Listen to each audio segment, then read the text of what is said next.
Soy Jesús Suso, hidrogeólogo, y estoy representando aquí a uno de los socios del proyecto, que es Geólogos del Mundo.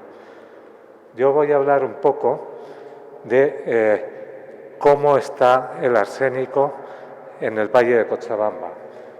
Empezaré hablando de un poco de las características generales de cómo es el acuífero del Valle Bajo de Cochabamba, del contenido de arsénico que hemos encontrado hasta el momento y un poco del origen del arsénico. Y ya les adelanto que del origen del arsénico lo que les voy a decir es que tenemos más preguntas que respuestas, ¿eh?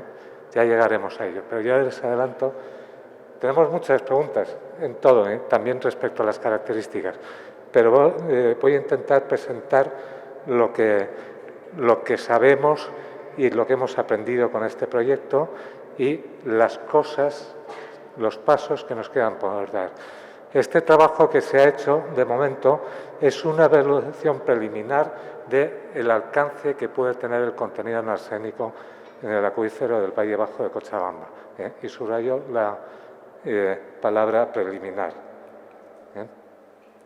Bueno, lo que hable de la hidrogeología, geología e hidrogeología del acuífero del Valle Bajo de Cochabamba, no es un trabajo mío, sino que es algo que está bastante bien documentado en los trabajos aquí citados, ¿eh?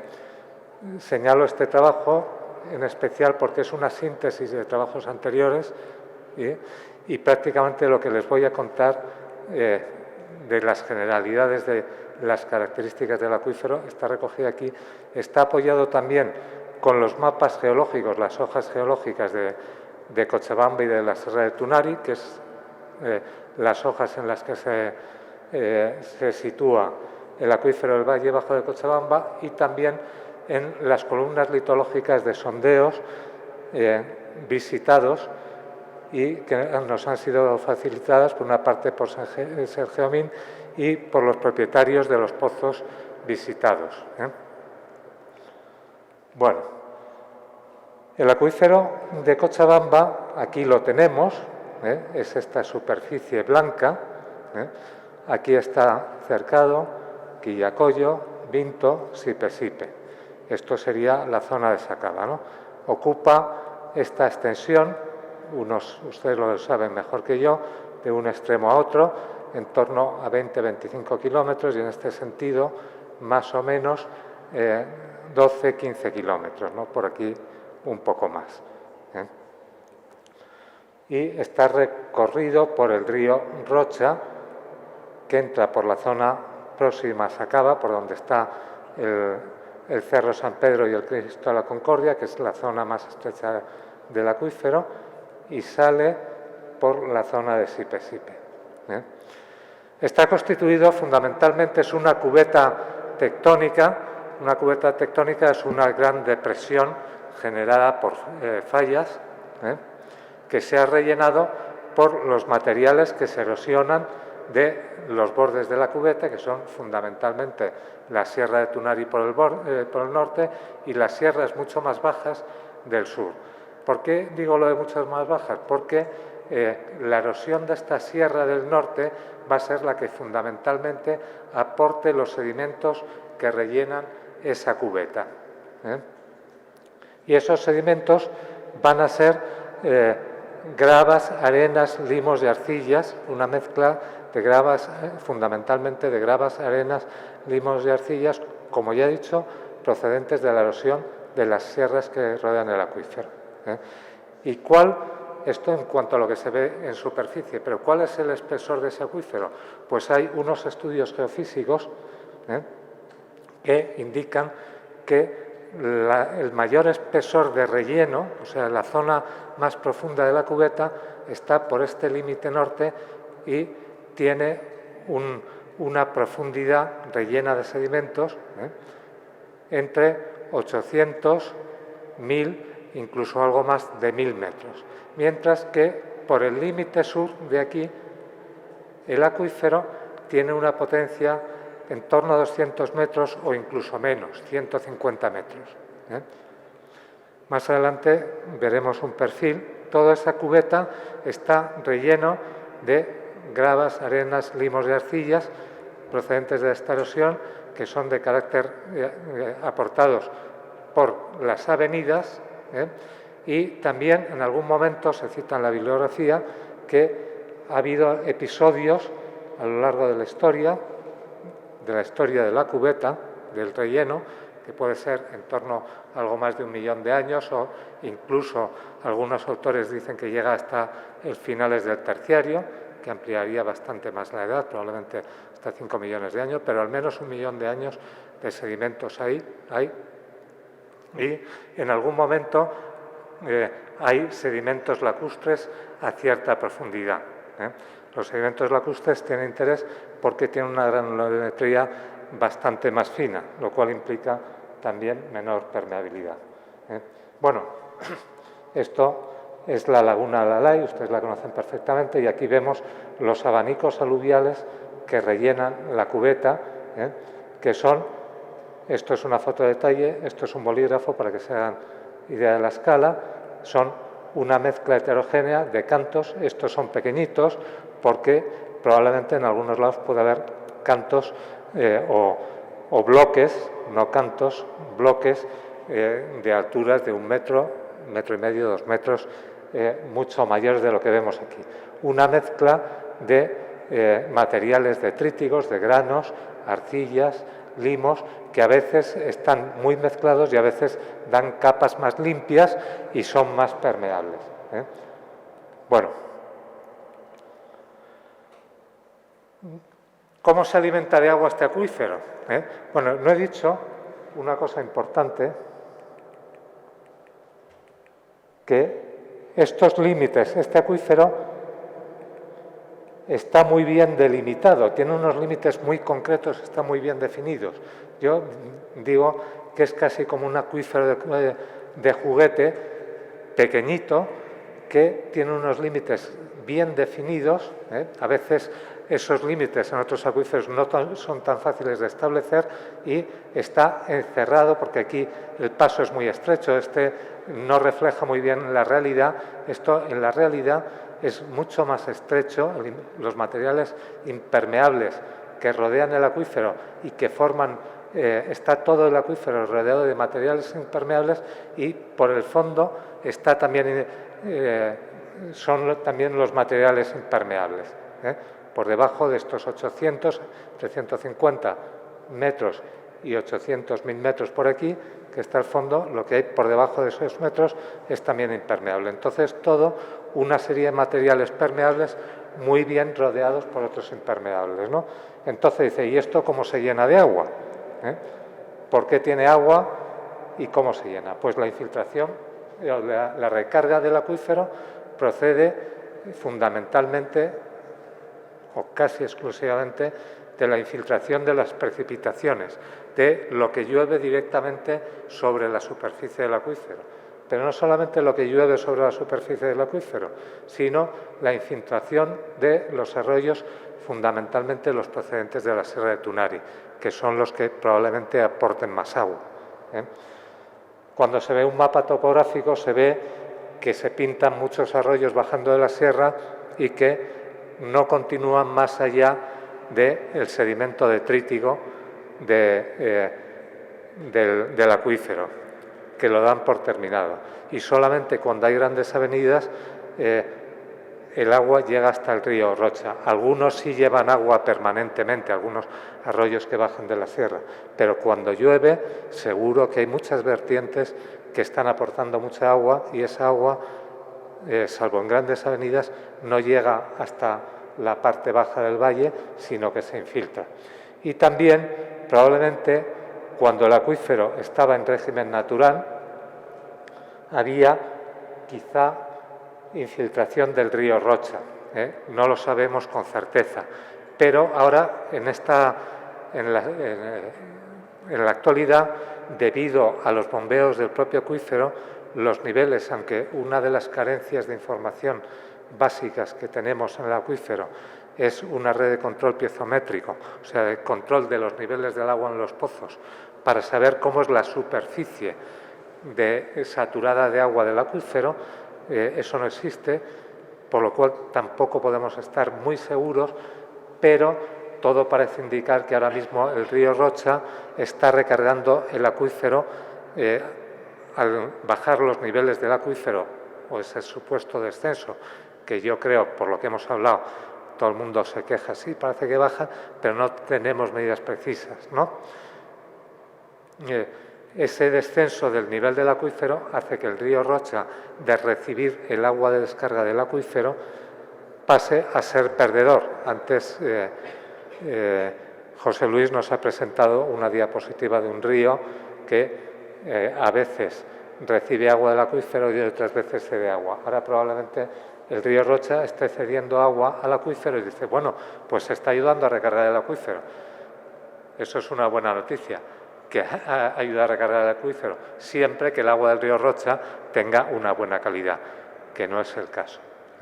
Todos hemos oído esta mañana los problemas relacionados con el río Rocha, ¿no? Bueno, ¿y ese agua que entra al acuífero, por dónde sale? Pues en condiciones naturales tendían a salir por la zona del río Rocha y terminando fundamentalmente por Sipe-Sipe. Ahora mismo un mecanismo de descarga del agua fundamental es la extracción del agua por sondeo, mediante bombeo. Es decir, que hay algunos sondeos urgentes, los que tienen pozos saben que hay una zona que hay sondeos urgentes, que además están abiertos, algunos de ellos, y eso también hace que se vacíe el acuífero, ¿no? Y también, esto es una hipótesis que yo tengo, pero que ahora mismo no tengo datos para confirmarla de forma fehaciente, que es la evapotranspiración en las zonas donde el nivel del agua está muy próximo a la superficie, o sea, en las zonas próximas al sur, al río Rocha, probablemente un mecanismo de descarga es también la evapotranspiración. La propia evaporación, hay que tener en cuenta que el calentamiento solar puede penetrar hasta 2, 3, 4, incluso 5 metros por debajo del suelo, se puede notar el cambio de calor de la superficie al interior del suelo, ¿no? Y después, por eso pongo evapotranspiración, la vegetación que hay en la zona. Ese es otro mecanismo de descarga posiblemente y que ha podido tener una cierta importancia en el acuífero. Ahora, el descenso de los niveles pues probablemente haga que ese mecanismo tenga menos importancia o no exista. Bueno, esto es un perfil, voy a decir, vuelvo un poco hacia atrás, este perfil está hecho, es como un corte dado por el acuífero de aquí a aquí, más o menos. Entonces, pongo aquí conceptual, perfil hidrogeológico conceptual, ¿no? Es una idea, es un modelo de cómo podría ser el acuífero en función de los datos, un encaje como un rompecabezas con los datos que tenemos del acuífero. Lo que tenemos es esta idea, refleja la idea de cómo concebimos el acuífero. Una zona muy profunda pegada hacia la Sierra del Tunari, esto es el noreste del perfil, el norte del acuífero, y otra zona mucho menos somera, mucho menos profunda, con mucho menos espesor, y este que tenemos de este color es ese relleno que tenemos de materiales heterogéneos. Adosados a la zona de sierra, pues tenemos elementos más gruesos, los abanicos aluviales con elementos más gruesos, también con intercalaciones finas, porque cuando hay una avenida y deposita una avalancha de lodo, cantos, arena, limos y demás, después empiezan a circular los ríos cuando ha pasado la avalancha y el río ¿qué hace? Pues limpiar los elementos finos y quedan los gruesos y se pierden finos y entonces los gruesos quedan más limpios y permiten tener mayor permeabilidad. Lo que quería decir con esto es que probablemente la mayor permeabilidad del acuífero esté de la mitad hacia el norte o quizá también por aquí hemos visto pozos bastante permeables, y las zonas más pegadas al sur probablemente sean menos permeables. Y además es heterogéneo y hay capas, unas donde predomina más la grava, otras donde predominan más las arcillas. Esto simbolizaría niveles donde predominan más las arcillas, una cierta heterogeneidad que hace que el acuífero no tenga la misma permeabilidad en todas las partes, sino en una zona sean más permeables y menos permeables. Y el flujo sería desde las zonas nortes hacia la zona sur, y como esto es un perfil, no nos permite ver tridimensionalmente el flujo, pero esa flecha tendría una cierta componente hacia el oeste a la vez que va hacia el sur. El flujo sería más o menos así. Bueno, eso es nuestro acuífero, el acuífero en el que hemos estado muestreando. Se han hecho 2 campañas de muestreo, y las determinaciones que se han hecho in situ, los que han, sea aquí algún propietario de sondeo, pues sabrá que hacíamos unas medidas in situ que eran fundamentalmente la conductividad eléctrica del agua, el pH, el oxígeno disuelto y el potencial R2.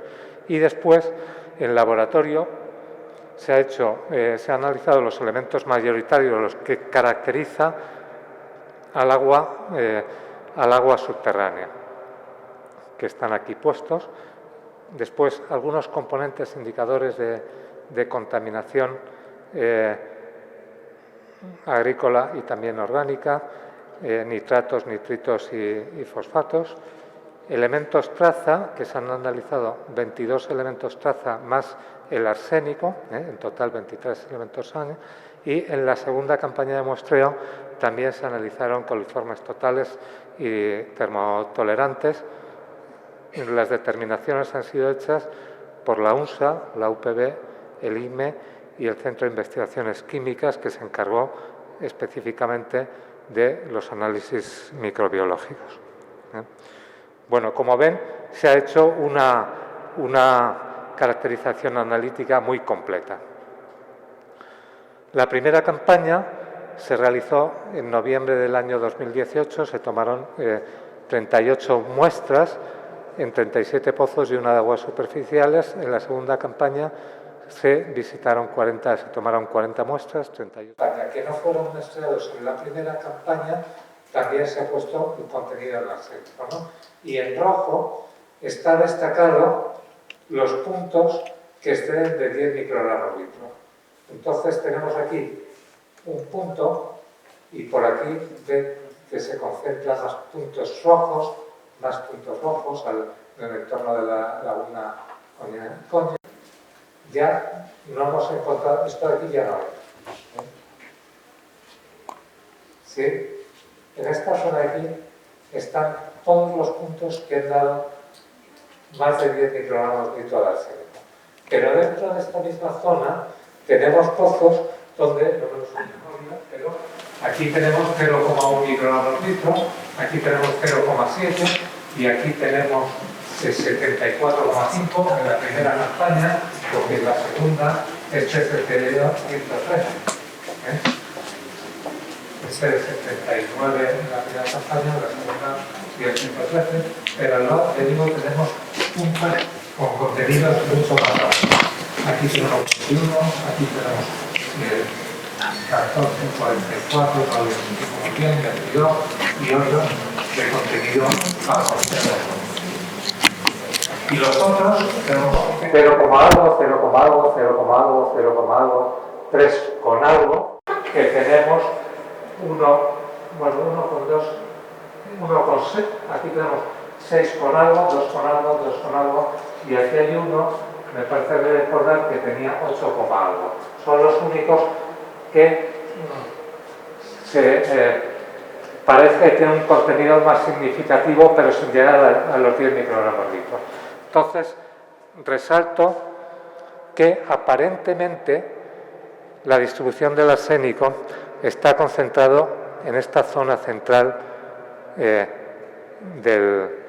o semicentral. Yo la llamo central porque ya está bastante pegada al río Rocha, ¿no?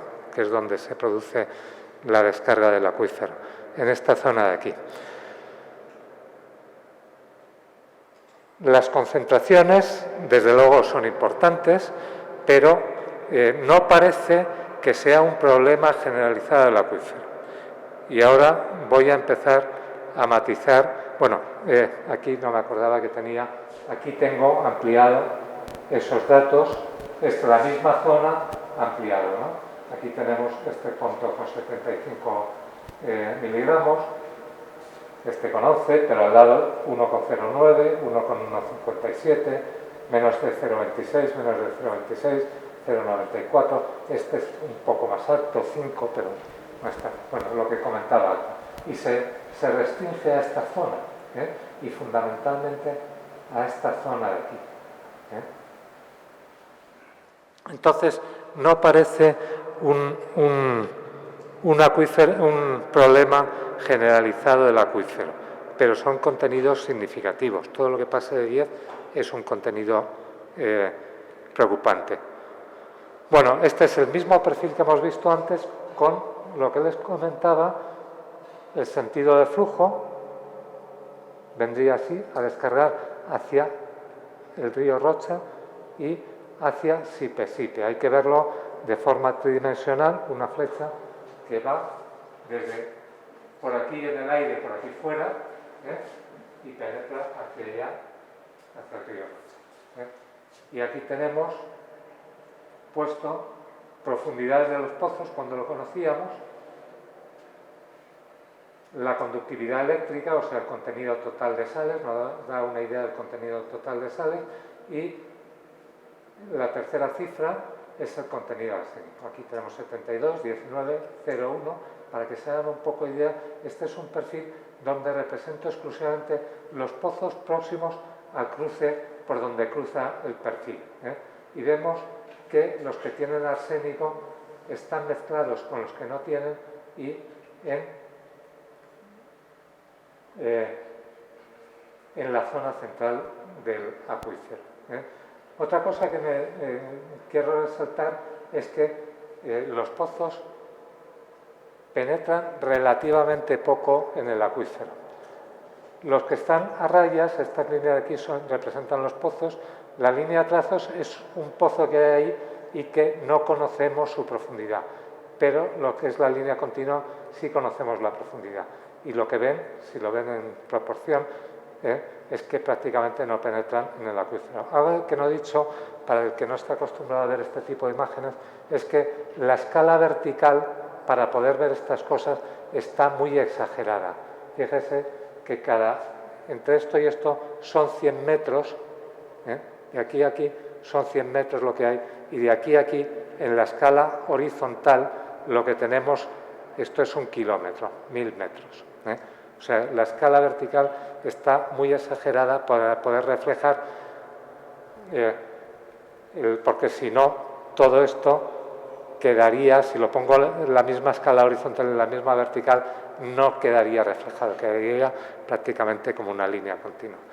Y aquí indicando las zonas de recarga, fundamentalmente por aquí, y las zonas de descarga hacia las zonas centrales. Pero lo importante es eso, que aparecen aquí y que están entremezclados unos con otros. Los que tienen y los que no tienen. Entonces ahora viene, y con esto ya creo que termino, el comentario fundamental. Pensamos que el arsénico que estamos viendo es un arsénico que está de forma natural en el acuífero, que no es un arsénico de contaminación provocada por el hombre, un vertido de algo o una actividad desarrollada en un punto. Porque a pesar de que aparece en una zona muy concreta del acuífero, es una zona relativamente grande para pensar que un foco puntual pueda dar eso. Y agrícola tampoco aparecería mucho más disperso por todo el acuífero. Por eso pensamos que es un arsénico natural, que está de forma natural en el acuífero. que probablemente esté disperso por todo el acuífero. Lo que pasa que el que haya materiales, por ejemplo, arsenopirita, no quiere decir, y esté presente en la arsenopirita y la arsenopirita esté distribuida por todo el acuífero, en unos sitios más concentrada, en otros sitios menos concentrado, en algunos niveles quizá un poco más concentrada, en otros menos, no quiere decir que, aunque la arsenopirita, suponiendo que es la arsenopirita el origen del arsénico, esté por todo el acuífero, se tenga que movilizar, o sea, que se tenga que poner en solución.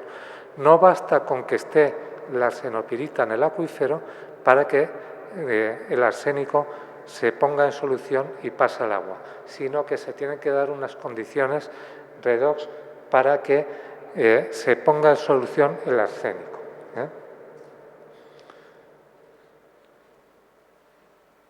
Esa es una posibilidad, que esté disperso por todo el acuífero. Y entonces, ¿qué es lo que lo moviliza? Pues una de las posibilidades que cambie las condiciones redox del acuífero es la propia explotación del acuífero.